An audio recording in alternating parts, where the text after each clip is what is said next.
By 8 a.m., phones across town buzzed with the same alert. Anderson family exposed, illegal land acquisitions, zoning scandals, hidden accounts, full documents leaked. It had begun.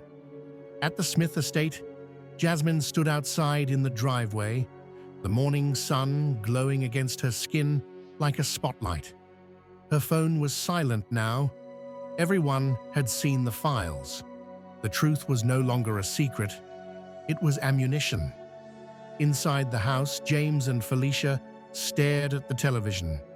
News anchors dissecting every detail of the Anderson Empire's sins. "You did this," Felicia said, her voice low and cold.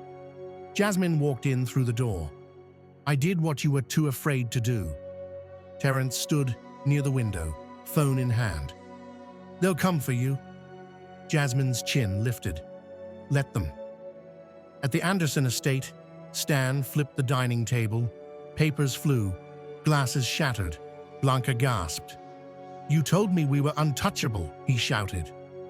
Blanca grabbed the remote, switching channels as anchors repeated their name like a death sentence.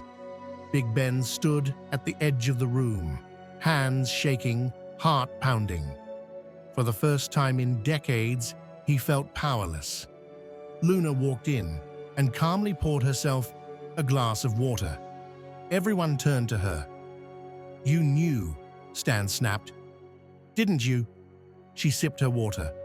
"I knew you were sloppy." Naomi sat silently at the table, her phone lit up with texts from classmates, friends, even teachers. The weight of her last name had never felt heavier. "What now?" Dylan asked. "We fight," Ben said. Luna stepped forward. "Number we fall." Then she left the room without another word. At Tyler's apartment, he and Marcus watched the news coverage. "Jasmine didn't wait," Marcus muttered. "She did the right thing," Tyler said. "But now, the game changes. She's not safe." "She's not alone," Tyler replied, "and neither are we." He pulled up live surveillance from the Anderson estate. The feed showed chaos, shouting, arguing, shoving. "And what about Luna?" Marcus asked. Tyler's jaw clenched. "She deserves better. Maybe now she'll finally see it." Later that day, Luna returned to the estate, but not to stay. She walked directly into Sasha's quarters and shut the door behind her.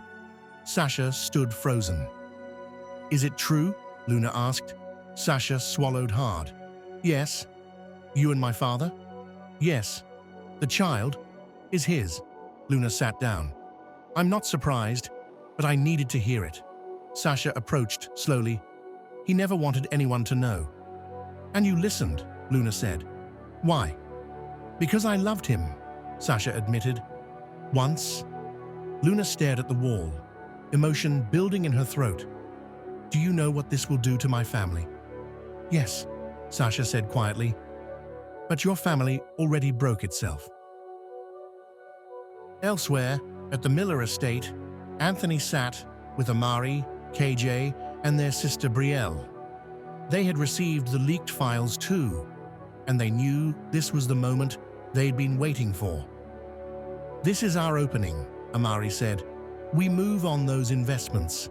The city will be begging for new leadership." "What about the Smiths?" KJ asked. "We don't fight them," Anthony said. "Not yet. Let the Andersons burn first." Brielle leaned forward. "And Jasmine?"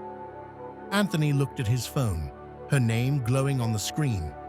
"She lit the match," he said. "She deserves the win." In a shadowed room at the Mendoza hideout in Sacramento, Carlos Mendoza watched the chaos unfold on TV with a smirk on his face. "They're crumbling," he said to Anna. She sipped her wine. "Exactly as we planned." "We move soon," Carlos said. "But first, we deal with Sasha." Anna nodded. "She's a threat." Carlos grinned. "Not for long." That night, Tyler drove to the Anderson estate. He didn't sneak. He didn't hide. He walked through the gates like he belonged. because in his mind, he did.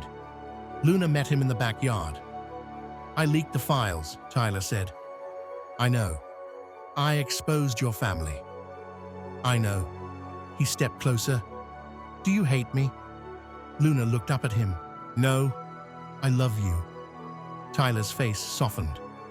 "But I also love them," she added, "even when they don't deserve it."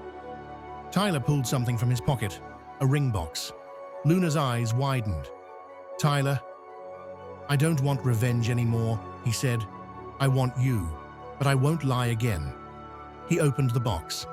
Before Luna could speak, the back door slammed open. Stan stormed out, gun in hand. "Get away from her!" Luna screamed. Tyler stood his ground. "Put the gun down, Stan," Tyler said. "You destroyed us." "No," Tyler said calmly. "You did." Blanca ran outside, followed by Ben, Dylan, and Naomi. "Stan!" Ben shouted. "Enough!" Stan's hand trembled. Luna stepped in front of Tyler. "If you shoot him, you'll have to shoot me too." Stan stared at her, then dropped the gun. The silence that followed was louder than the storm earlier that week. Tyler exhaled.